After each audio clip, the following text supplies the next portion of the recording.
Good morning विद्यार्थी मित्र हो. सूक्ष्म अर्थशास्त्र या विषयाच्या अभ्यासक्रमावर आधारित बहुपर्यायी प्रश्न किंवा योग्य पर्याय निवडा या प्रश्नाचा आपण सराव करीत होतो.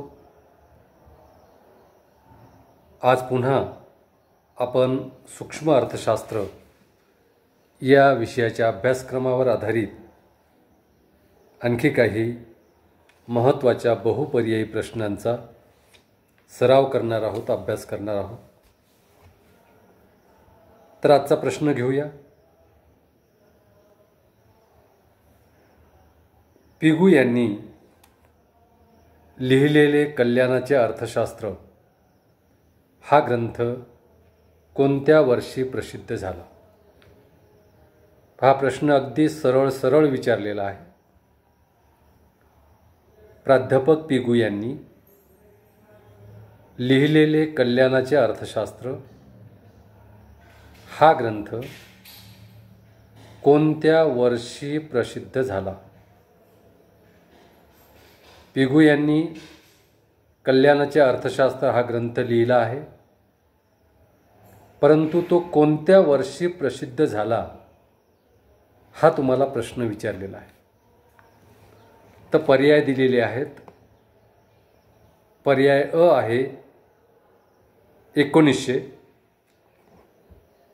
पर्याय ब आहे 1910, पर्याय क आहे 1920 आणि पर्याय ड आहे 1930.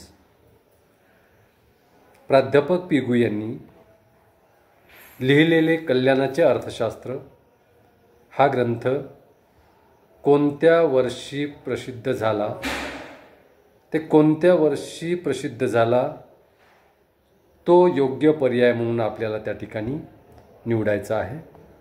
अ पर्याय होता 1900, ब पर्याय 1910, क पर्याय 1920 आणि ड पर्याय 1930.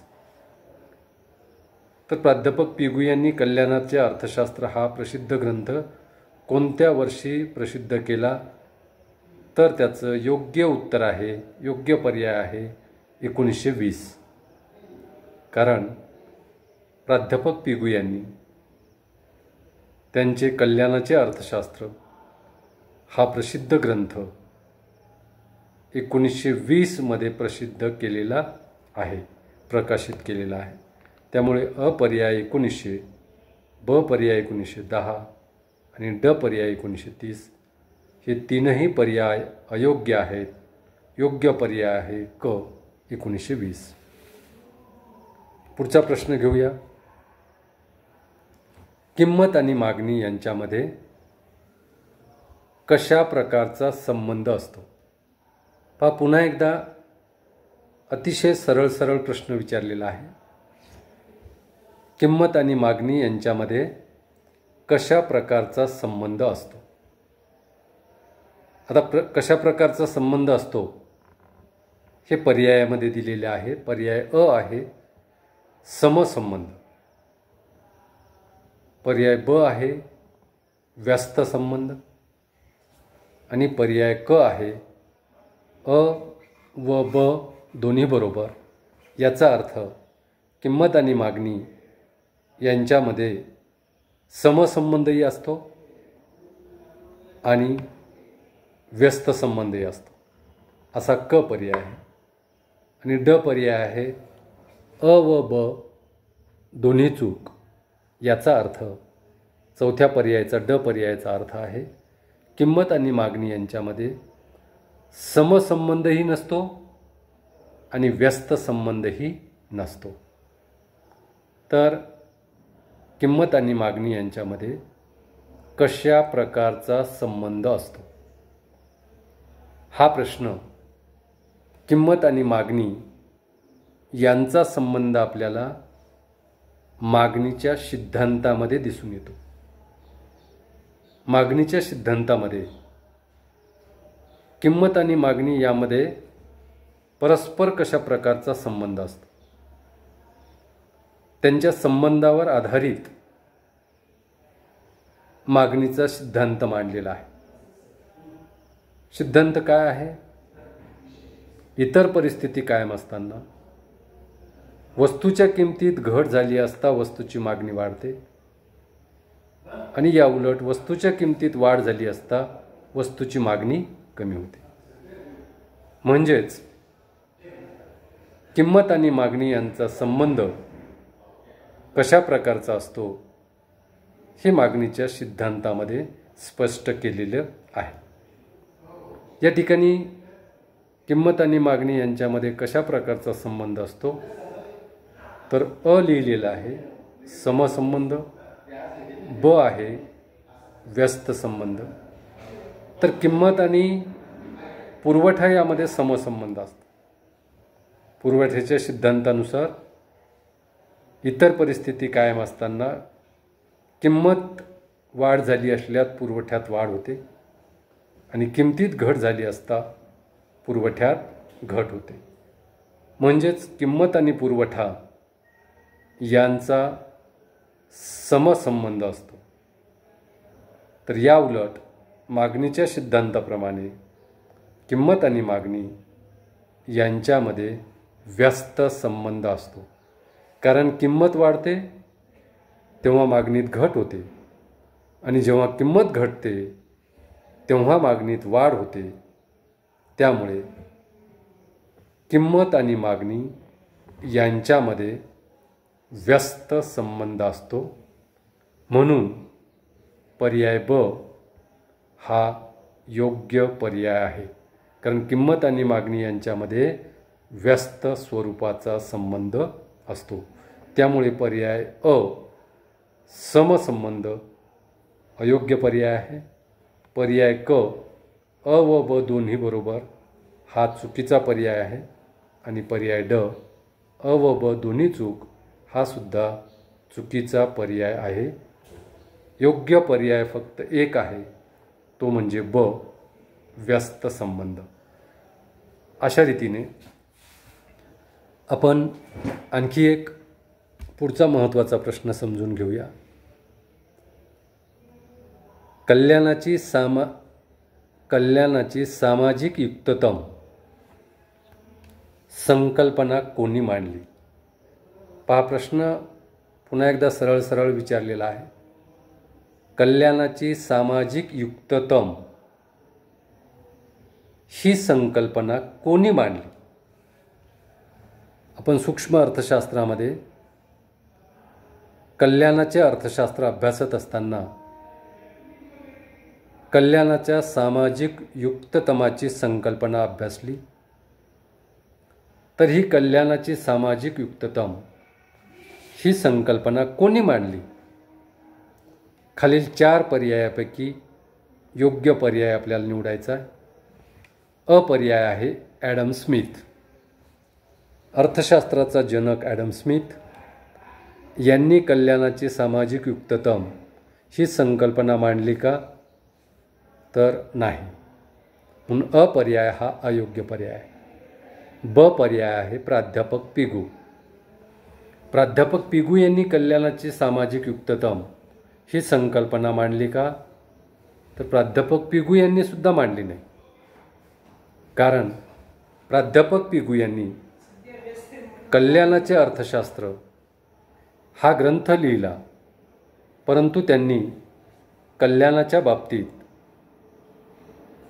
सामाजिक युक्ततम ही संकल्पना मांडलेली नाही. म्हणून ब पर्याय प्राध्यापक पिगू हा सुद्धा अयोग्य पर्याय आहे. क पर्याय आहे पॅरेटो. तर कल्याणाची सामाजिक युक्ततम ही संकल्पना प्राध्यापक पॅरेटो यांनी मांडली का? तर होय, प्राध्यापक पॅरेटो यांनी कल्याणाची सामाजिक युक्ततम ही संकल्पना मांडलेली आहे. त्यामुळे क पर्याय हा योग्य पर्याय आहे. त्यानंतर ड पर्याय आहे काल्डोर. तर काल्डोर यांनी सामाजिक युक्ततम ही संकल्पना मांडली का? तर नाही. म्हणून त्या ठिकाणी कल्याणाची सामाजिक युक्ततम ही संकल्पना प्राध्यापक पॅरेटो यांनी मांडलेली आहे. म्हणून क पर्याय प्राध्यापक पॅरेटो हा योग्य पर्याय आहे. अ पर्याय ॲडम स्मिथ, ब पर्याय प्राध्यापक पिगू आणि ड पर्याय प्राध्यापक कॉल्डोर हे तीनही पर्याय अयोग्य आहेत. योग्य पर्याय आहे क पॅरेटो. पुढचा प्रश्न घेऊया. प्रश्न आहे, जीवनावश्यक वस्तूसाठी उपभोक्त्याची मागणी कशी असते? जीवनावश्यक वस्तूसाठी उपभोक्त्यांची मागणी कशी असते?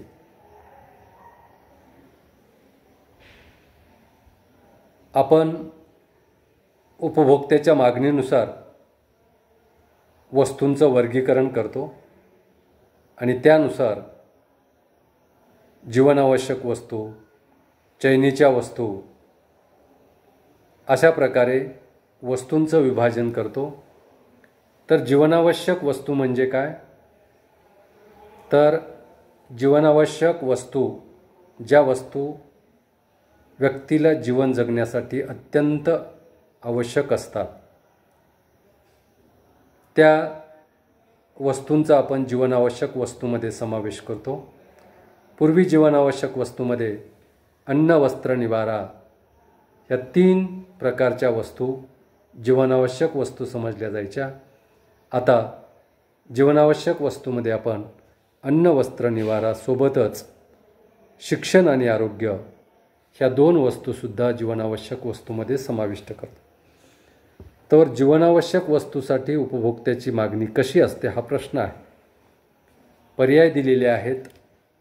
पहिला पर्याय आहे अलवचिक, ब पर्याय आहे लवचिक, क पर्याय आहे अ व ब दोन्ही बरोबर आणि ड पर्याय आहे अ व ब दोन्ही चूक.